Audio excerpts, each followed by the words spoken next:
is Al Jazeera's senior political analyst, Marwan Bishara. I want to wind this out a little bit, Marwan, because there's a statement we've been referring to over the last couple of hours that's come out from several key Arab nations. Qatar is one of them, saying that they're going to work or prepare to work with the Trump administration towards a two-state solution. Egyptian President Abdel Fattah el-Sisi has had a phone call with Donald Trump saying that the world is counting on Donald Trump for Middle East peace. We've also heard from Hamda, of course, this is possibly a point at which the Netanyahu coalition could be described at being its weakest. Is there an argument for saying that now could be the best possible chance for some sort of push towards a broader agreement, a broader ceasefire agreement for Palestinians?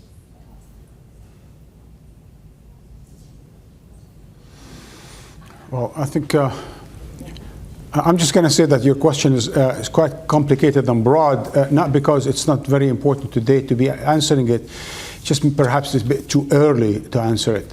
Let me start with your first. The 6 countries that talked about the need for Palestinians to stay where they are on their land are the contact group. They are a group of 6 countries that were delegated by the Arab League in order to basically be in contact with the outside world about the issue of Palestine in light of the war on Gaza. So the fact that these 6 countries came out and said, no, we think Palestinians must stay where they are, that de facto they are against any ethnic cleansing or displacement of the Palestinian, is a very, very important position, and hopefully along with the Arab League they will continue to hold on to it, because this is a very dangerous signal coming out of Washington about the possibility of displacing 1 million or 2 million Palestinians in the coming months or what have you. Now, in as far as the wider settlement, I think it's too early just because we haven't even begun to discuss the second phase. And many people are saying many things, but as you and I know, and as we've been discussing these complicated issues, it's not about what is being said, it's more about what is being done. And it's not just about judging Washington or Arab capitals of what they're doing these days, but looking at that in historical perspective. To give you quickly one example, the United States has monopolized the peace process towards eventually a two-state solution since the early 1990s. In fact, since 1991 in the Madrid International Conference and later on in the Oslo process in 1993. But since Clinton, Bush, Obama, Trump, Biden, Trump again, nothing has happened towards that. In fact, going back about what they're doing rather than what you're saying, what we're seeing is far more illegal settlements. Now we're talking about perhaps 700,000 illegal Israeli settlers in the prospective Palestinian state. So really, they talk about peace, they talk about two-state solution, but all they're trying to do is satisfy a Saudi precondition that says we need to at least talk about two states and about a Palestinian state. And the Saudis have advanced different versions of that. The latest was we need a promise of a Palestinian state. I think the Israelis are, of course, against that. They, in fact, legislated a law in the Israeli parliament opposing the establishment of a Palestinian state.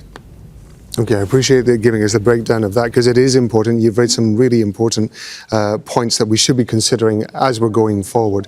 I want to bring it back a little bit. You and I, over the last 48 hours or so since Thursday, have been talking about the control of the narrative both Hamas and Israel have been attempting as the prisoner release and captive exchange, has been going on. There is a consensus from analysts that we've had on that Israel has been losing that narrative, that Hamas has been maintaining the upper hand, at least in terms of the public-facing element of this. If Israel can't regain control of that narrative, of its narrative, what are the chances, do you think, that foreign governments are going to start looking at their relationship with Israel and starting to reevaluate that?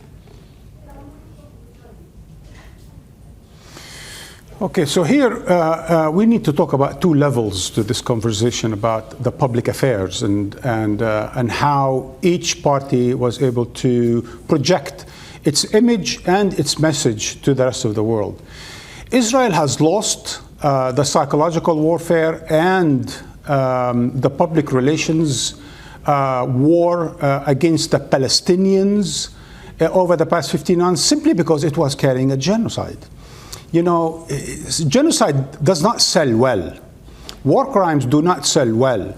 And when your prime minister that claims to be one and the only democracy in the Middle East, blah, blah, blah, when they are accused by the International Criminal Court for war crimes, and when your country is accused by the International Court of Justice de facto indicted on genocide, it's very hard to sell that to notably Western public opinion, and yes, certainly international public opinion that is concerned by human rights and doesn't like the images on TV of children dying, of 40,000 orphans, of an entire or 90% of the Gaza Strip being destroyed by American-made bombs. So that certainly Israel has lost.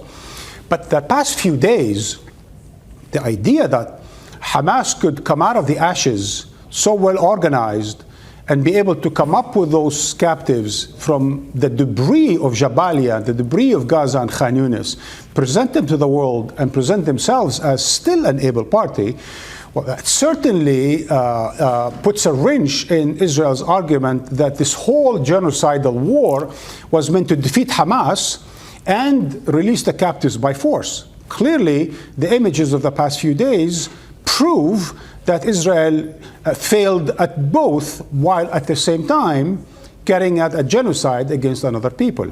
That does not look good for the international public opinion. That's Al Jazeera's senior political analyst, Marwan Bishara. Marwan, as always, we appreciate it. Thank you very much indeed. Make sure to subscribe to our channel to get the latest news from Al Jazeera.